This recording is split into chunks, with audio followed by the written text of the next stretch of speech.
Great. Right. So welcome to another OCP session. This is call number 87. Right. And so today we have David from Pendulum. So David is a technical lead on the NTPD-rs implementation of NTP and the Statime, I guess, right? Statime implementation of PTP. He has a double master in both physics and mathematical foundations of computer science, and has previously worked on the cryptographic behind anonymous credentials for help me pronounce this. It's YIVI. I don't know. Previously, IRMA. As part of this work on NTPD-rs, he also participated in the IETF NTP Working Group, contributing to the next version of NTP. All right, today's talk is about basically sync your clock with memory safe NTP and PTP. And with no further ado, David, the floor is yours.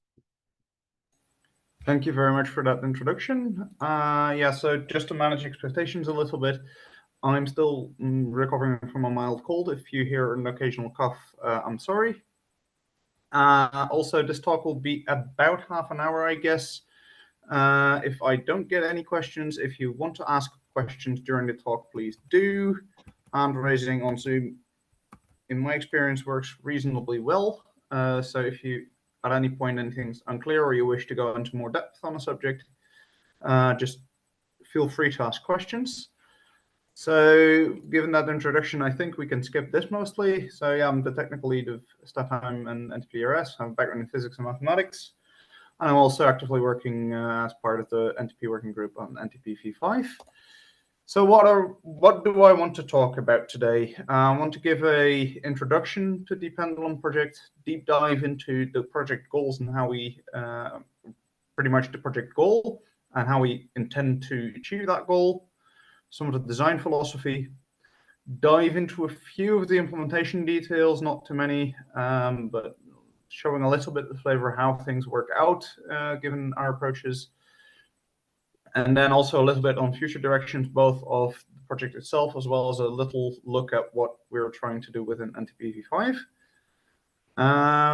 So yeah, let's get started. So what is the Pendulum project? It's two implementations, two software products, essentially. We have, on the one hand, we have NTPD-rs. It's an implementation of NTP v4, including support for NTS. So it's basically your box standard NTP implementation. The difference being that it's written in Rust, written mostly with a mind for security. And then on the other hand, we have Statime. It's a library implementing IEEE 1588-2019, version 2.1 of the standard. And alongside that, we also provide a binary using that library for Linux specifically, which aims to be sort of a replacement for PTP for Linux for a number of use cases. So history, NTPD-rs started as a project funded by the Internet Security Research Group. That's, for those who don't know, the people who are also behind Let's Encrypt. And the initial aim was to get a memory-safe implementation of NTP. Statime started around the same time as a knowledge-building exercise. We initially started with the aim of making a PTP implementation suitable for embedded devices. So the entire library still to this day is suitable for use on embedded devices. It's completely allocation-free. A few minor trade-offs we had to make that work. But on the whole, that worked out pretty nicely. These days, we're funded by the Sovereign Tech Fund, which is a fund from the German federal government. And they funded us for NTPD-rs and Statime. For NTPD-rs, our focus there is to get to production ready state, which for us means that we're at a point where we don't foresee any major technical bugs remaining. We don't foresee any major changes to either configuration format or formats for observing what the implementation is doing as an external party.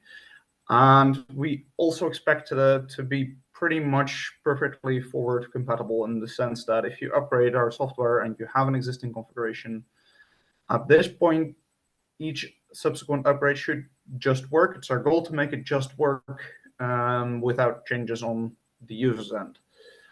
We also get some funding to work on future versions of NTP from them on the NTP side. On the Statime side, they fund our main effort to get to a state where we can compete with PTP for Linux. Our quality target there is still a little less well developed. We're currently aiming at an alpha/beta type of state where everything should be functional. Documentation might not quite be up to what we're hoping at the end of the project. But that's roughly the sort of expectations you should have there if you start looking into it. So that's roughly an overview of how the whole Pendulum project currently works. So touched on it in the history section already a bit, but what is our goal with Pendulum? Well, our main goal is to get security-oriented implementations of both NTP and of PTP. What do we mean by security in this context? We mean that it's resistant to either bad actors trying to influence it from the outside, misconfigured stuff on the same network, that sort of thing also falls for us in that category. So basically resilient implementations in a broad sense of the word. This, by the very nature of time synchronization protocols, you can't achieve sort of perfect security. There's also always trade-offs between security and precision. PTP and NTP make these in different ways. There's also aspects of time synchronization that you can always influence. Delaying attacks are pretty much impossible to guard against. You can only bound them by checking round trip times and things like that. Our goal is to make it as safe as we can by default.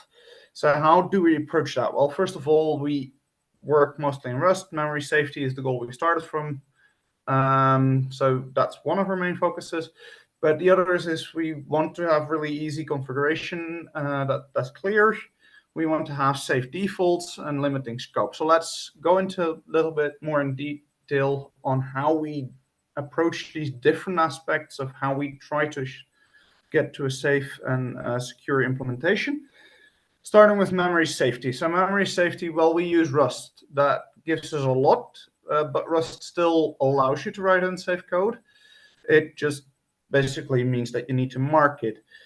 We have internally decided that for the most part, our core code should be completely unsafe free. So the main library for Statime is completely free of unsafe code. The main protocol libraries and main runtime code of NTPD-rs is free of unsafe code. For the runtime framework that we run on, so we write everything in an async framework because that is one of the easier ways to get sort of the parallelism that you want in this.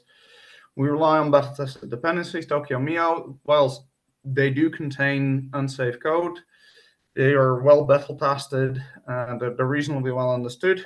So we try to mitigate risks that way.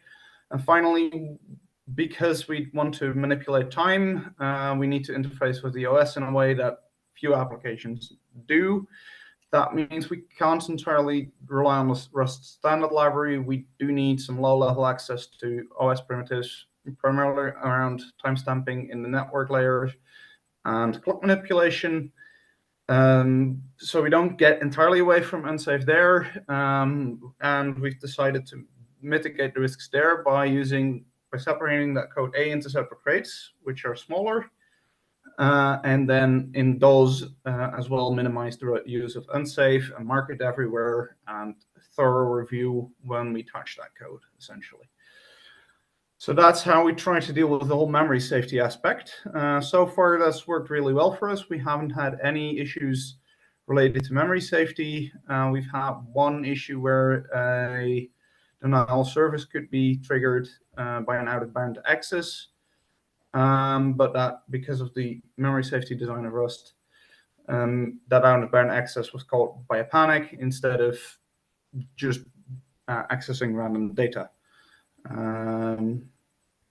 So that's how we approach memory safety. Then next, what we use for configuration is we've decided fairly early on that we want declarative configuration. So we use TOML files for that. Our main argument for this is that we want to indicate the desired functional state, not how to get there. So it's not a list of commands that are executed one after the other. It's this is how it should look like, as sort of a stateful state description. And the software will figure out how to start up to get that state. One of the main advantages you get with this is you inhibit accidental overriding of earlier settings. So both Crony and NTPD, as well as NTPsec on the NTP side, they use command-based configurations. And if you use double commands in there, you might override earlier settings that you may not want to fully override. Another thing we do here is we have made our configuration clearly separated into sections. This forces you, if you write your configuration, to keep related configuration together, and basically forces you to write your configuration in a way that makes it easy to read, easy to review the configuration, which makes it easier to have secure processes for this. Supporting this ease of configuration, we also choose explicitly to use as much as we possibly can to use safe defaults in our configuration. I'm giving here some examples on NTP. This is a less developed area of Statime yet. We still need to go over that there for a larger degree. But from the NTP perspective, so this means that we're not acting as a server unless you explicitly configure us to. So there's explicit lines in the configuration that enable server and state on which port it's going to be listening. We are explicit with how we handle our observability stuff. This prevents you from accidentally leaking configuration that you might want to keep private just as a defense in depth. And finally, there's just pretty much no way to get implicit sources of time accepted via our software. Each source of time that you want us to use, you'll have to configure that explicitly. And then finally, one of the main principles that we can also use to just reduce attack surface is to limit scope. Again, the most conscious decisions here are made in NTP. In Statime, we're also still in the development phase. Not as clear decisions made yet, but for NTP, this means that we don't support broadcast mode. Broadcast mode is notoriously hard to properly secure, near impossible. There's reasonable alternatives if you really wanted through the use of DHCP and just communicating explicit NTP servers over DHCP. The same with symmetric mode. If you want two servers to communicate, they shouldn't be doing that implicitly because one of them has configured something and the other just decides, oh, well, you're a time source, let's go along with that. So we don't support it. It's also known for having session management rules that at best are really easy to get wrong in an implementation, and at worst, we're not really clear on that. That might just be impossible to do perfectly, meaning that off-path attackers can either always or very easily, if you make a mistake, start messing with your connection state and just keep you from ever synchronizing to symmetric mode sources. So for that, we refer users to just use two client-server connections in both directions and just use them that way. NTP v4 is still standardized on an MD5 message authentication code. MD5 is horribly broken by this point. I guess I wouldn't need to explain that more. So we've just decided to not support that at all. If you want to use a form of signing or encryption, Currently, we support network time security. If that's not sufficient and you want some form of MAC, we have support for SHA-based MACs on the roadmap. Currently waiting for someone who wants to fund that. It's not a major priority. Most use cases, NTS should be the best fit in our view. So that's basically how we approach security within this whole context. So let's then dive a little bit into the more details. And since I work on an NTP implementation and clock steering is an interesting problem to work on, I couldn't help myself and I wanted to dive a little bit in how we do clock steering there. So what we use in NTPD-rs is a Kalman filter based approach. For those who don't know, Kalman filter is basically a statistically optimal way of combining measurements together in a state, assuming those measurements are normally distributed. That's not what I wanted. That's not entirely the case for network, for time exchange over the network. Those errors are not entirely normal. The same holds for the process errors. Your clock drift is not giving entirely normal errors. In practice, this turns out to not be that important. So from experience, we can tell that this is working really well. We're on par, maybe even slightly better than what Crony is doing right now. And then we combine that with, of course, a normal selection. Does everyone agree? We throw out the servers that don't agree with the majority. We might even we do even filter on a minimum quorum. So if there's not enough servers that agree on the time, we can also just outright reject and not steer the clock. And finally, we do a weighted combine of all the Kalman filter outputs. So they give us also a sense of how precise each of the measurements of time difference with respect to the various servers are. And we use that precision to do a weighted combine and use that to do our final clock steering. So,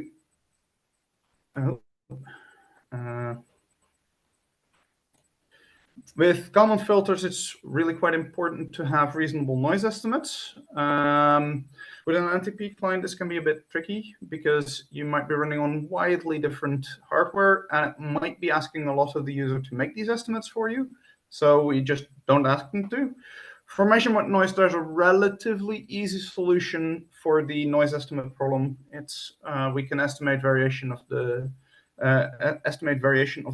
actual time difference in the measurement through the variation in the round trip delay. That works really well in practice, and you can also use that then immediately to implement a pop filter, which is useful on top of the Kalman filter itself to deal with the really excessive round trip delays. If for some reason a packet suddenly takes 3 or 4 times as much time to pass through the network, which does tend to happen with NTP from time to time, you can just ignore that packet and quite drastically improve your synchronization. Process noise is a little bit harder. We work on the assumption that frequency is essentially making a random walk. So the frequency of a clock each time step varies either a little bit up or a little bit down. We then take a limit of that process, and basically gives you error estimates on your clock based on how much this frequency walks around. That works really well, but you still need then a core parameter, namely how much does it really walk around. We estimate that through the likelihood of measurements. So if we see a lot of measurements that are closer than we would expect, it's likely that we overestimate our local clock noise, and we likely have a little bit more stable a clock than we thought. So we start assuming a more stable clock. And the other way around, if our estimates of how likely certain measurements are consistently show that they're further off than we would expect, then we increase our uncertainty on our local clock. In practice, this works quite effectively. We've seen over the open internet precisions up to 300 microseconds of stochastic noise. Of course, it's over the open internet. Asymmetry is going to get you every day, so you still have asymmetries in the millisecond range to deal with.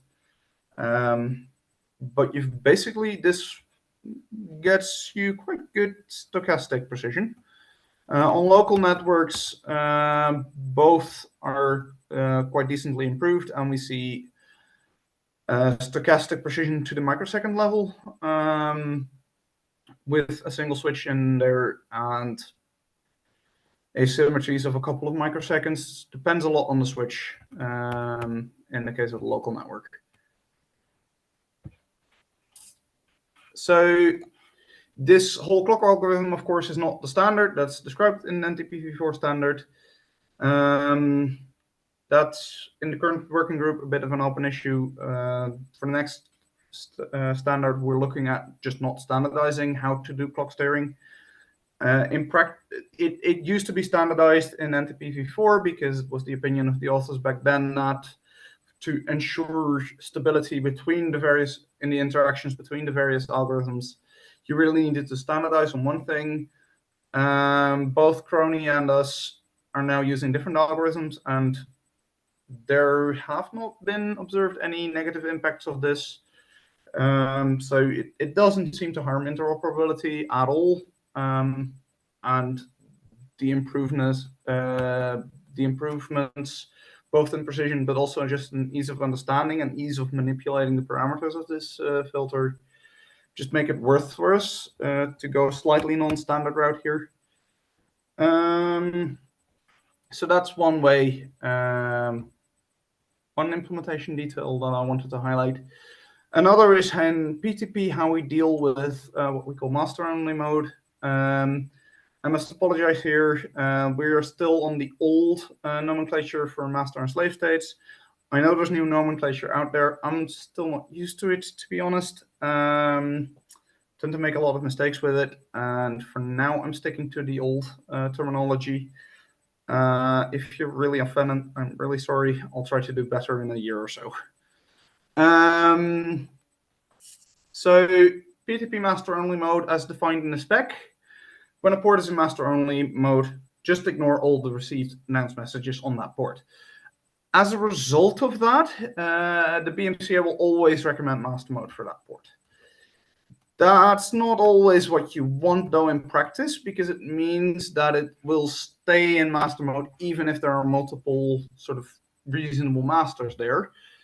So what we do in our implementation, we instead interpret master-only mode as we prohibit the slave state.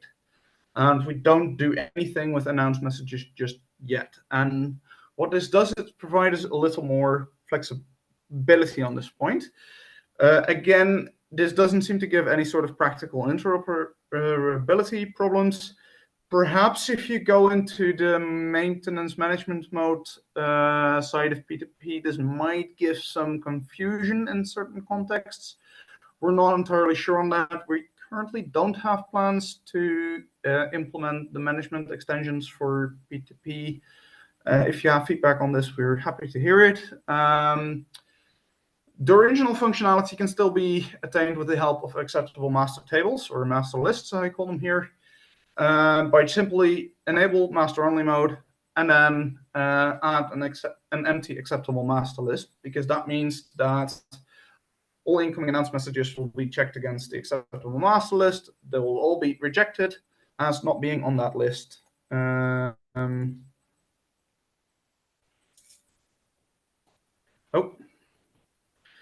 But we can now also support firewall type of use. So a port on a boundary clock can be used to provide time to the downstream network, never accept time. But we can now support redundant setups. So if we have a network A where we have a grandmaster clock, and we have a network B where we don't fully trust all the devices in there, for example, there might be configuration faults in there and we don't want that to flow back up into network A, then we can set up two boundary clocks side by side, both connecting with one port to network A and one port to network B. And we can whitelist them through the acceptable master list to accept each other as the master. So they don't both start shouting into network B at the same time, but they can still use the BMCA to coordinate between themselves. So if one of them goes down, the other one automatically becomes master after a little bit of time. And at the same time, by setting their ports B in network B to always be master only mode, there'll never be a time flow through network B back into network A at the same time. So this is the ways we're not fully compliant with the standards because of doing these sort of things, but at the same time, it does buy us a little bit more flexibility and hopefully provides more useful use cases to our users. And we actually have people who use this or are planning to use this. So that's a look into what we do, how we do it, why we do it, our thought processes here. Let's look into the future. So we're also, I specifically and a colleague of mine are also working on NTPv5. Together with the rest of the NTP Working Group. Miroslav is also a really good contributor here. So what is NTPv5 trying to do? It's trying to fix a number of issues in the NTPv4 spec. One of the big things is we're planning to do a full revision of the loop detection mechanism. The NTPv4 loop detection mechanism uses reference IDs. It has all sorts of failure modes. NAT will interfere with it properly detecting loops. If you use multiple time sources, which the spec, even the standard algorithm expects to do, it will not detect all potential loops. So we're changing that over to the current suggestion is a Bloom filter where each server has an identifier of about 10 bits. We then use a 512-byte Bloom filter to keep track of which servers have contributed in the upstream tree of time sources. And if you're in that upstream tree, you know to ignore a time source. And this turns out to work really well in practice. It seems to detect all sorts of loops. It also detects intentional problematic situations. So if I configure 3 servers to just point at each other and let them fight it out, they will fight it out and they will stabilize fairly quickly. Whereas with NTPv4, you can fairly easily get time loops there, especially if you start adding further upstream time sources that sort of act as primaries, and then they become secondary sources for each other. They might start oscillating, but they don't do that anymore. We finally added also support for multiple timescales. In particular, we've added support for atomic time as well as UTC.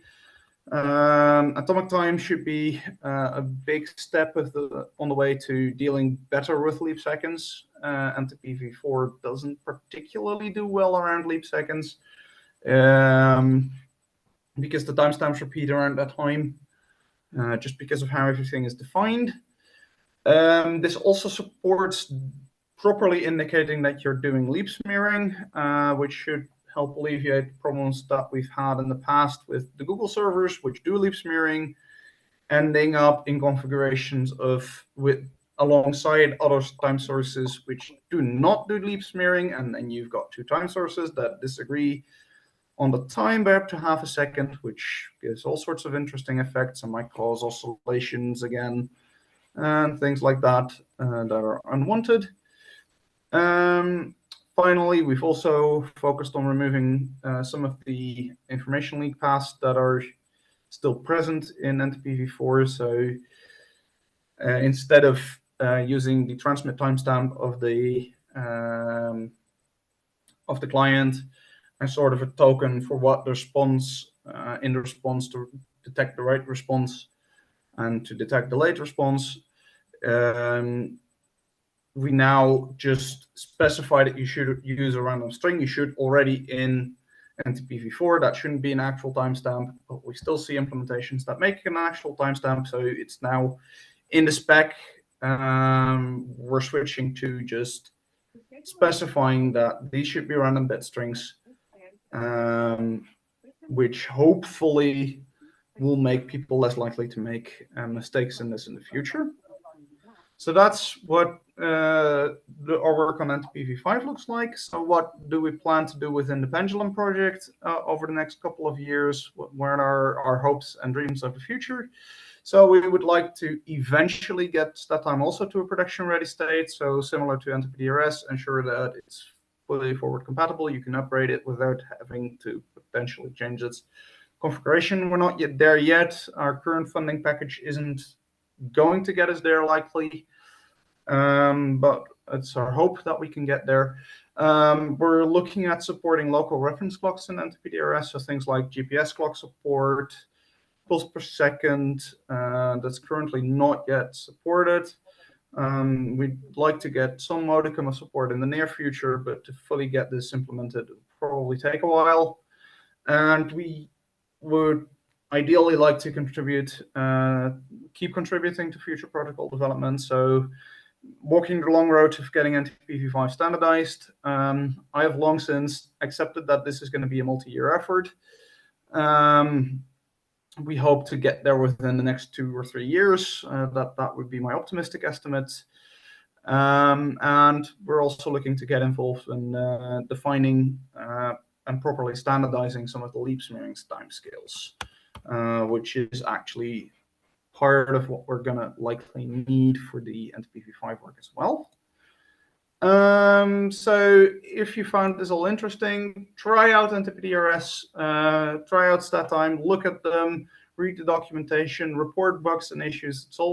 Feedback's always welcome for us.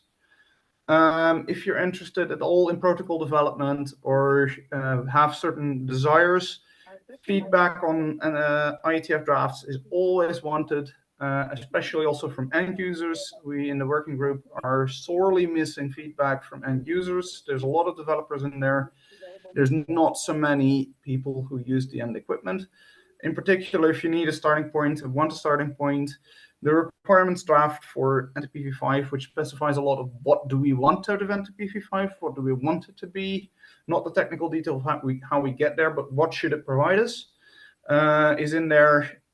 It's close to getting to the publication process, so now's the time to read it and provide last-minute feedback. And if you need specific features or you need to or want a support contract, feel free to contact us as well. We are capable of offering these kinds of things if there's desire for that. So here are some URLs for those who want to look at the other things. I think I can provide a copy of the slides later to Ahmed. I'm not sure how that's usually distributed, but I can provide a copy of those to those interested. You will sit on the wiki with the report. Okay. And if there's any questions after all this, please let me know. All right. Let's open the floor for questions.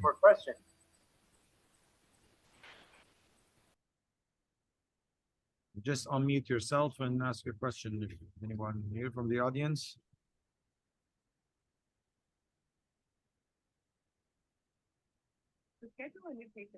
Okay, I will start with the first then as icebreaker. So, I mean, it's great to see all this progress with NTP and going like for NTP version 5.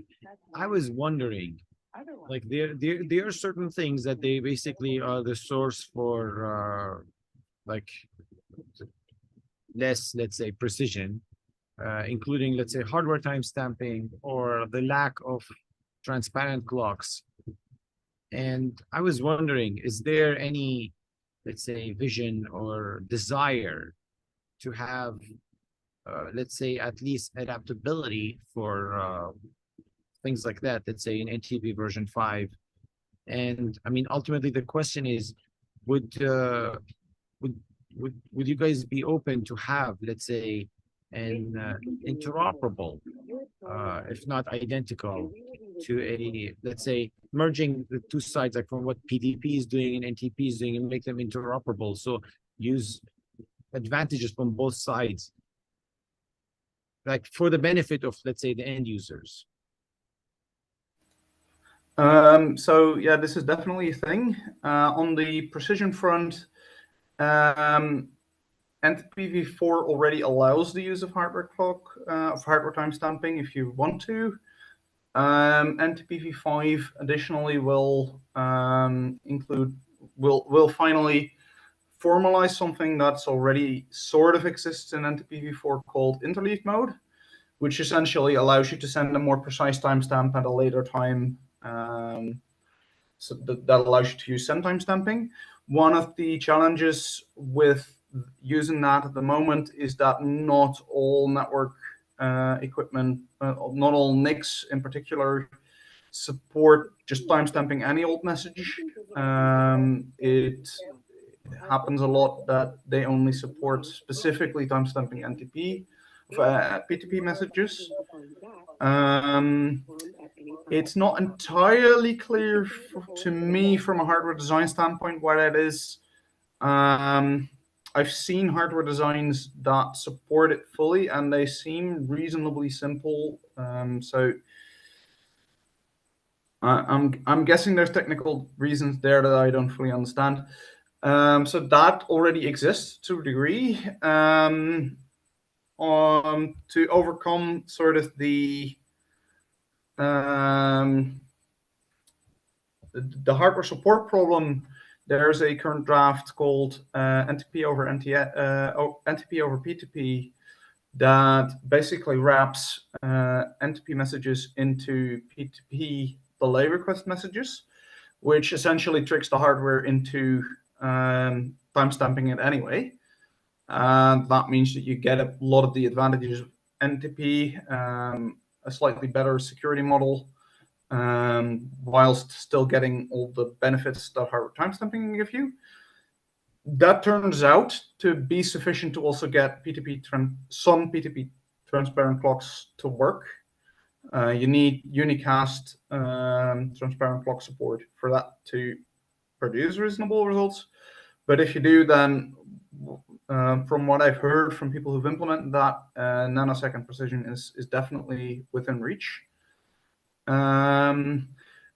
Looking to NTPv5, we're also explicitly looking to encode options for a hardware clock and transparent clock support in the spec itself. So correction fields in the same vein of those supported by PTP. One of the things we are looking for on that point is for people who have experience with switch and network hardware design to look at that, look at the design of the protocol around that, and give feedback if they're able to. So if you're interested in that, please give us feedback. But yeah, it's definitely on the agenda of making it possible to reach the higher precisions with NTP as well. And fundamentally, there seem to be no reasons why it shouldn't be possible. So yes, from our side, we basically presented a new work about SPTP, which basically we simplified in unicast the transactions, like all and there was a similar effort also from Meinberg, and there is also another like similar efforts from Microchip. So this has been going on for a while. That's like you have all this sophistication that you have like in different profiles of PTP, but you don't necessarily need a lot of it. Let's say in unicast applications, specifically when you have a coherent network and you're trying to sync with a local time source, and it looks to me like like in terms of message exchange, it can get boiled down to, let's say, simply two messages, one going forward, going backward. So you have two equations, two unknowns, and get the whole thing solved. And no, it's not prone to like, intermittent errors or something, because it still has a servo and has the integral part, so it's going to take care of that. So it's just like the messaging, whatever. Like it starts to look more like NTP, and I'd love to see like some convergence of the two, at least if not in the beginning convergence, let's call it interoperability. Let's say you have, I mean, I didn't know, I was not aware of like wrapping NTP messages into PTP. I mean, I don't see a difference, and I'll call it PTP because it all goes with the hardware timestamping. But it's great, you know. Like I like to see more of these things rather than two parties trying to do the same thing in parallel and all the like. And then you end up as customers. I'm more of a customer here, ending up between like, oh, it would have been great if I had this part of that on this one, and like basically aiming for a Frankenstein. I'd rather have everything in one place, like one protocol that works like for all the needs. So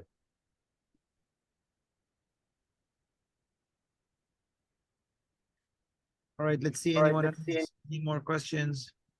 That was all my icebreaker. So let's see.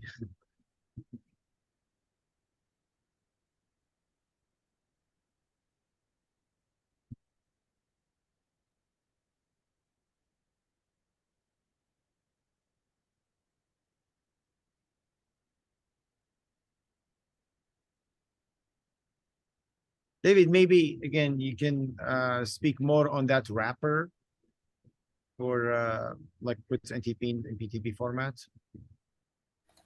Yeah, so it's essentially it's really the most simple and stupid solution you could think of. So it essentially takes a PTP delay request message and adds an extra TLV that contains the actual NTP message that we're trying to pass between client and server. And what that does is it tricks all the hardware in the intermediate chain. So both in the network cards and in any transparent clocks on the way, tricks it into treating it just like a normal delay request message, which means it gets all the special timestamp treatments, gets the correction field properly set, which means that at the end of the road, you get your NTP message, but you also get your corrections. The sender of it gets to know a precise send timestamp if it wants that, which it can then send along later if it wants to do that, if it wants to support that. And the advantages on top of that is that you basically get the whole NTS mechanism can work seamlessly with this. So you can use NTS, which is a fairly, at this point, reasonably solid and mature security solution with a well understood failure modes as well. So it basically provides you with sort of the best of both worlds: the hardware support of PTP with the somewhat more solid security model of NTP. So one of the problems with PTP and the PTP message signing is that there's a number of messages which are in most sense mostly broadcast. That gives you a lack of randomness that is generated by the receiver on the server end, which can lead to susceptibility to replay attacks. NTS doesn't have that, primarily because it's still a client-server protocol. So you basically get all the hardware support, but whilst closing most, if not all, of the loopholes for replay attacks. So the only thing that an attacker could still do is mess with your correction fields. You can limit the impact of that, but you can never do better than your round trip time on that. So that's your maximum error that an attacker can still force is your round trip time. And the second part that an attacker can I'm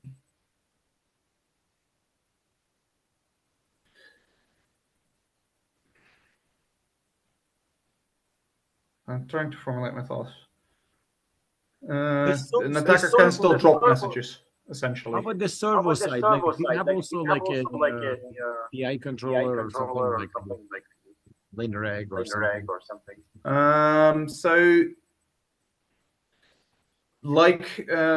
So I'm treating NTP mostly as we don't specify the servo anymore. So that's up to the implementer. That seems to be the way that the NTP spec is also moving, to make that explicit. There's really no realistic way to catch you if you do the NTP spec that you're not standards compliant. And for the most part, people don't seem to care about you using a non-standard compliant servo. What we use specifically within the NTPD-rs implementation is not a PI setup. Instead, we to basically eliminate a lot of the tuning out of the equation, we decided to approach this as a state estimation problem, which is where the Kalman filter idea came from. I see. So instead, this comes fundamentally from a different view of a clock. I should say, I tend to think about clocks not so much as a phase clock loop thing that I can continuously vary the frequency of. I tend to, and this maps better on most hardware, not all hardware, but most hardware these days in computers. You have a counter that just ticks over by one, basically every iteration of some oscillator device that has a fixed frequency that you can't directly influence, and then you apply a translation layer on top of this, on top of this count, to get from count to an actual timestamp. And once you got that picture, actually you can reformulate your problem as what's the best way to implement the translation. And then alongside that, once you've got that sort of ideal translation, you might want to smooth out the transitions between those ideal translations a little bit, just to make sure software doesn't get confused by a clock jumping backwards and forwards all over the place. But that then does not really become a problem anymore that you need a PI controller for. And it turns out that with a Kalman filter, our experience has been that you can do the error estimates, which is basically the one thing you would need to tune. You can do those dynamically well enough that you don't need to do a priori tuning. The software can do that autonomously on its own. All right. And there's a bunch of math around the assumptions you make there. Not all those assumptions hold. I'm not mathematically skilled enough to see and truly understand why that's not too much of a problem.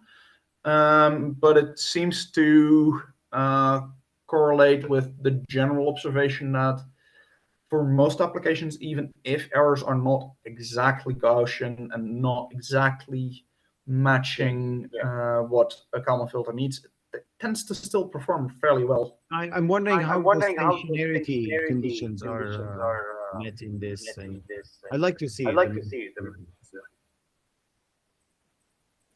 Yeah, so I'm planning to write a white paper on what we're doing, also as sort of a internal document, so that we can remember that for the future. And should I ever fall away from the project, that others can take over that work. It should appear somewhere at the end of December, hopefully. Awesome. Within the project, where I'm planning to go into more of the details of what we're doing, how we're doing it, some of the numbers involved, and what works for us in there. So if you're interested in that, take a look at the NTPD-rs repository at the end of December. Hopefully it's in there. I can also send you an email if you want. Yes, please. Yes, please. Okay. All right. Let's see. Any more questions? All